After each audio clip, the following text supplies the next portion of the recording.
Good evening. Tomato தொக்கு, தக்காளி தொக்கு. ஒரு 15 days ஆனாலும் கெடாது.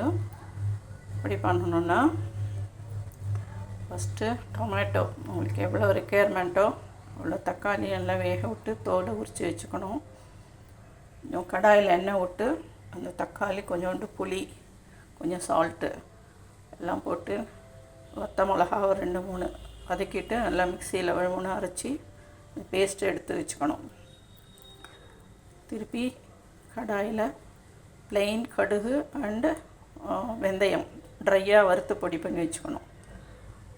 அதுக்கப்புறம் திருப்பி கடாயில் எண்ணெய் விட்டு கொஞ்சம் கருவேப்பிலை, கடுகு, கடலைப்பருப்பு, பெருங்காயம், திருப்பி வத்த மிளகா எல்லாம் தாளிச்சிட்டு இந்த அரைச்ச பேஸ்ட்டை போட்டு நல்லா கொதி வந்தப்புறம் இந்த ட்ரை பொடி பண்ணி வச்சுருக்கோம் வெந்தயம், மிளகா வத்தல், அதை போட்டு கொஞ்சோண்டு ஜாகரி போட்டு எண்ணெய் பிரிஞ்சு வரும் தான் பதம்.